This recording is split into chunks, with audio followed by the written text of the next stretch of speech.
Sweden and Ukraine announced a plan to jointly produce combat vehicles to upgrade the capability of the Ukrainian armed forces.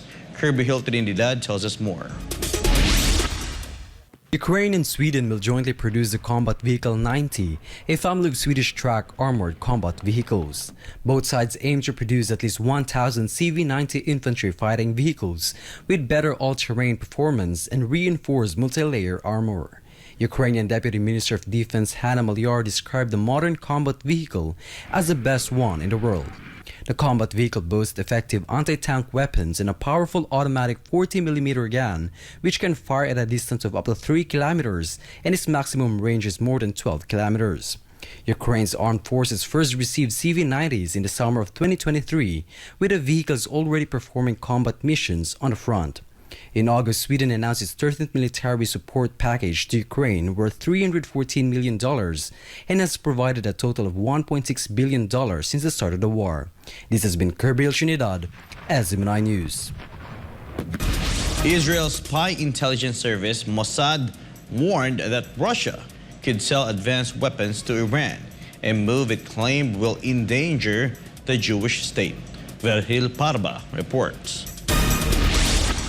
Mossad Director David Barnea expressed concern about Iran possessing advanced weapons by purchasing them from Russia. Barnea said such a move could endanger Israel's peace and maybe even its existence. According to the Mossad chief, Iran had intended to provide Russia with short and long-range missiles in addition to the unmanned aerial vehicles or UAVs it had sold to Russia for the war in Ukraine. Israel claimed it has successfully prevented the sale of the drones. Meanwhile, Israel's national security advisor warned that Israel will act against Iran's enrichment of uranium if it exceeds 60% because that means Tehran is pursuing the use of nuclear weapons.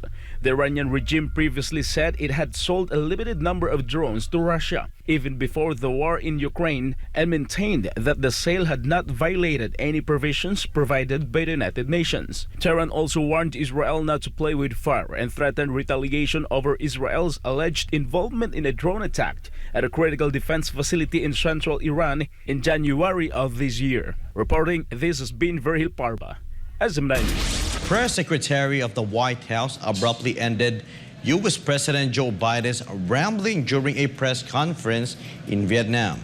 Andrea Santos files this report.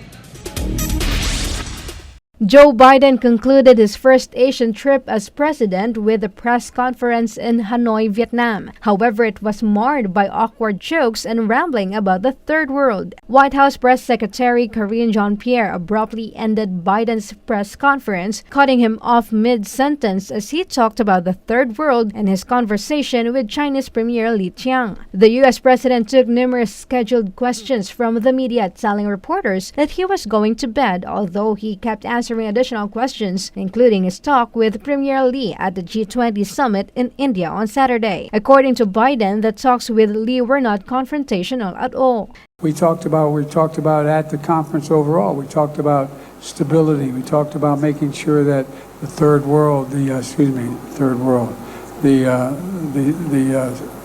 southern hemisphere had access to change. It had access. It wasn't confrontational at all. Thank you, everybody. This ends the press conference. Thanks, everyone. Thank you.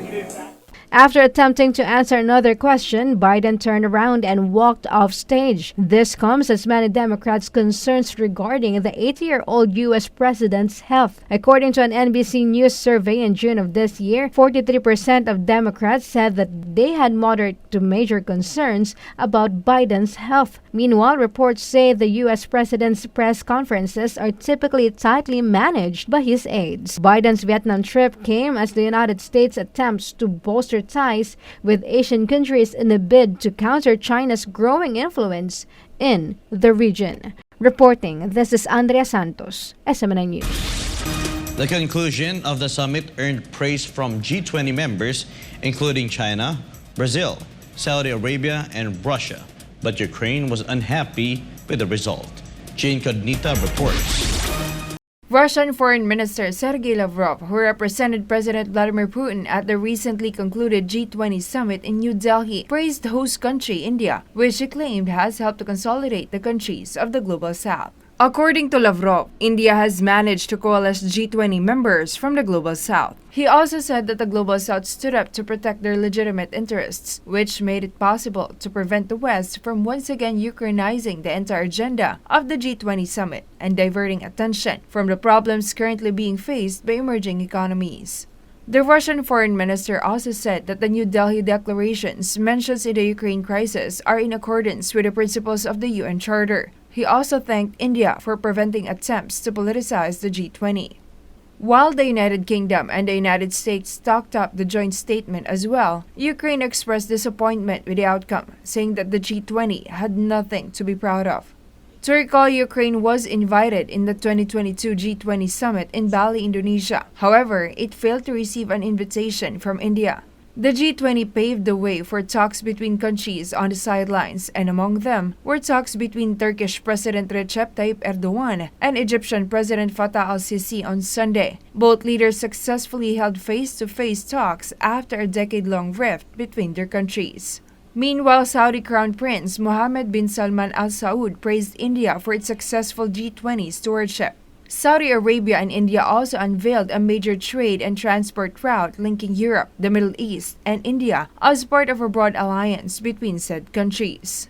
Following the conclusion of this year's G20 summit, Indian Prime Minister Narendra Modi, in a closing ceremony, handed a gavel to Brazilian President Luiz Inácio Lula da Silva, who is set to take over the presidency of the bloc in December. Reporting, this has been Jane Cognita, SMNI News. The most controversial part of the G20 Delhi Declaration was probably the issue of Ukraine, but India managed to pull it off, and as a result, the declaration notably refrained from condemning Russia, acknowledging instead the differences among member nations regarding Ukraine conflict. Justine Nazario reports. The G20 summit held in New Delhi concluded with a final declaration recognizing the lack of consensus among the world's major economies regarding the conflict between Russia and Ukraine. Indian Prime Minister Narendra Modi, who hosted the summit, shared the news of the agreement on the final declaration with other world leaders. The disagreement over the Ukrainian issue had been a significant stumbling block in the summit's proceedings. Western nations had pushed for a strong condemnation of Russia's military actions in Ukraine, but this stance faced resistance from other G20 member states. In fact, the paragraph specifically addressing the geopolitical situation remained empty in the draft of declaration until the last moment. Despite the absence of Russian President Vladimir Putin and Chinese President Xi Jinping at the summit, the Western nations failed to sway the positions of the Global South countries regarding Ukraine crisis.